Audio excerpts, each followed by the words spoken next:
agora recebendo no nosso stand do ECO, aqui no 7º Congresso Brasileiro de Unidades de Conservação, o Mauro Armelin, superintendente de conservação da WWF Brasil.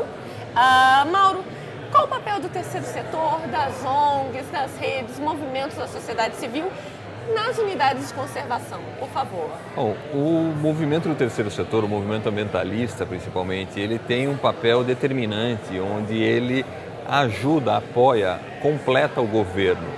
E não só o governo federal, mas também os governos estaduais. Além disso, o terceiro setor, com as suas associações, acabam representando aqueles até moradores que vivem dentro das reservas, extrativistas nesse caso, ou associações até de populações que vivem no seu entorno.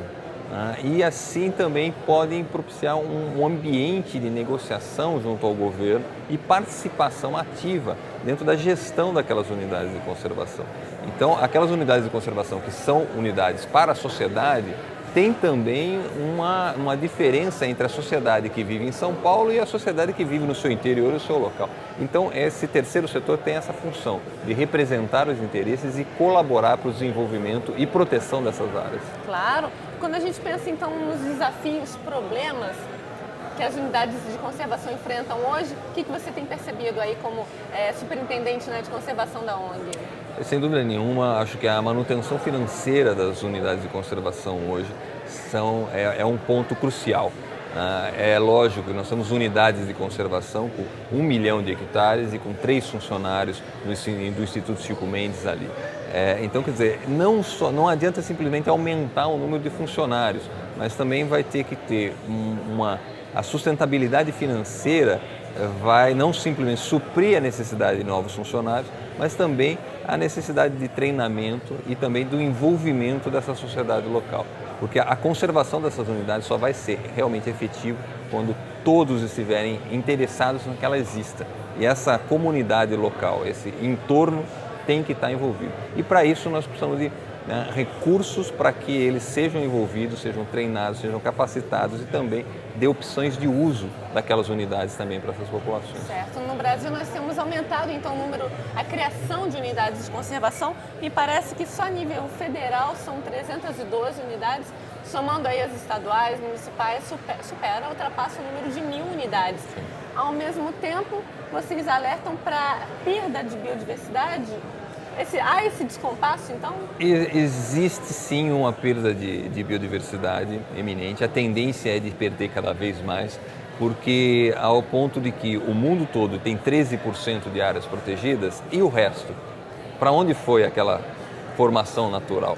Então, essa tendência é evidente. E no Brasil, principalmente, nós temos que ter agora um plano muito robusto do governo para que não simplesmente fique com a situação de que agora é o momento de consolidar as unidades e não de criar mais. Não, nós precisamos aproveitar as oportunidades de criação e consolidação ao mesmo tempo. E para isso nós temos que ter esse plano de governo para que continue a consolidação, mas também continue a criação de novas áreas. Ou seja, você defende então um plano mais robusto, um plano feito, uma política nacional para unidades de conservação, um plano feito também junto com a sociedade? Como é que é isso? Exato, é um plano onde não somente esteja envolvido ali o Ministério do Meio Ambiente, mas todos os órgãos de governo. O Ministério da Agricultura, o Ministério do Planejamento, o Ministério de Minas e Energia sejam envolvidos nesse plano e que apoiem a consolidação e a criação de novas unidades de conservação. E, lógico, junto com toda a sociedade brasileira. Claro. Já existe um fundo de áreas protegidas, né, que mais ou menos investe aí, tem uma capacidade de 30 milhões de dólares, é isso mesmo? Você pode falar um pouquinho desse fundo? Esse é um fundo, chama-se um fundo fiduciário, onde você deposita um principal ali e retira o rendimento daquele principal para a manutenção das unidades de conservação. Ou seja, ele é um fundo perene, né? Ele se chama Fundo de Áreas Protegidas. Esse fundo, hoje, ele tem condição de gerar R$2 milhões por ano para as unidades de conservação. Só que é pouco. Isso uma boa saída, isso é uma boa saída, mas ainda é pouco. Ou seja, não existe uma única saída para o nosso desafio de manutenção de sustentabilidade financeira das unidades de conservação.